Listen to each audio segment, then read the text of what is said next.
Hey, what's up, everybody out there in the MMA Kingdom? It's King JB, doing my thing. You know, I already know it's about to be the UFC 131 predictions. I know y'all have heard the radio show, y'all have heard me on other shows, so a lot of y'all already know what my thoughts are. So this video isn't gonna be too detailed. I ain't got too much to really say. I'm not the biggest fan of the card overall.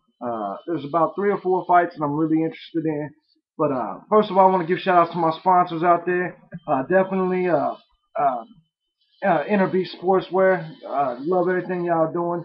MMA Madhouse and Monsters Fight Gear, along with Full Guard Fight Gear. Thank you for everything. Make sure y'all tune in to the MMA Affiliates Radio. Y'all know what? Hold on, man. My goddamn prelim just came on. All right, y'all know what time it is.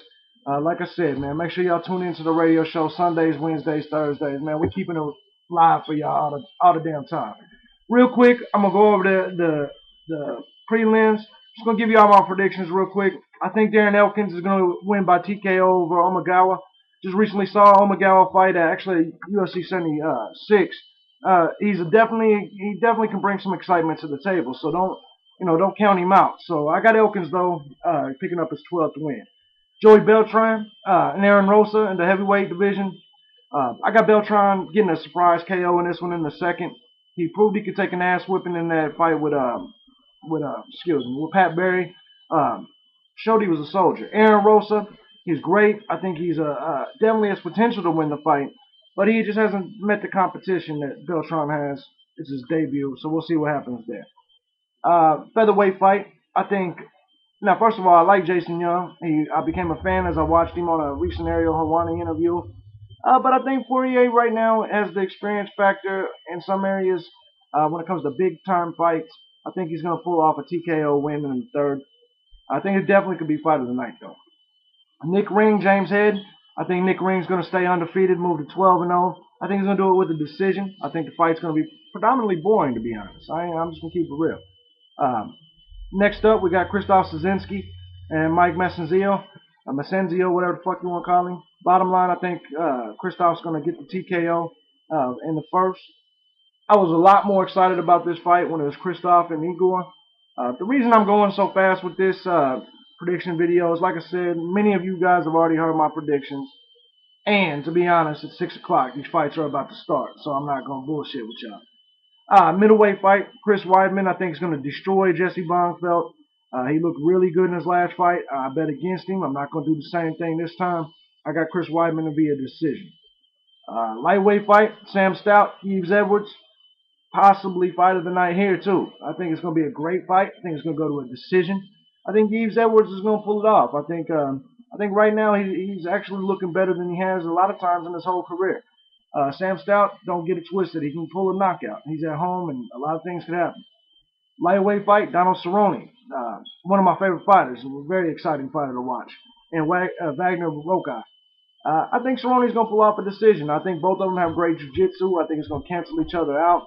I think Cerrone's going to, pretty much dominate the stand-up. I think, I just think Cerrone's got it. Cerrone always brings excitement to his fights. I'm a big Cerrone fan, so I look forward to watching this fight. My favorite middleweight in the world, Damian Maia, takes on Mark Munoz. I think we're going to see a submission of the night candidate with Damian Maia. I think he's going to pull off the submission in the third. Mark Munoz is the only way he can win this, in my opinion, is if it hits the judges. I think if he wrestles and lays in praise, he can pull it off. But I don't think Damian Maia is no joke. Not from his back. Mark Munoz is going to take him down, no question. But Maia from his back is going to get the tap. One of my favorites, Dave Herman. He was on MMA Affiliates. He fights John Oliver Nemo. I think it's going to be a great fight. I got Dave Herman winning by TKO in the first. But don't count John Alive out. He trains with Alistair Overeem. Definitely going to be a good fight. Kenny Florian, most overrated fighter damn near in the world, fights Diego Nunes. Florian believes this should get him a title shot. He always drops weights to get title shots. He's a fucking joke to me. Diego Nunes, though, however, I think he's going to pull it off. This could be fight of the night. I think Diego Nunes is going to pull what most people would consider an upset. I don't consider an upset. Nunes is 16-1. Featherweight division's his division. Compared to Kenny Florian, of course. I think Florian needs to stick to being an analyst. I don't think he chokes in big fights, and he's going to do it here too. Main event, Junior Dos Santos, Shane Carwin. I'm going to say it real clear. I think Dos Santos is going to get the submission of the night. Why? Carwin's going to gas in the second, as usual. He looks sick right now. Uh, I don't have much faith. If Carwin's only chance to win is a knockout in the first, I think Dos Santos will tire him out. The second round, Carwin will gas, and Junior Dos Santos is going to show us his submission game. Remember, he's a black belt. He's got a lot of ability out there.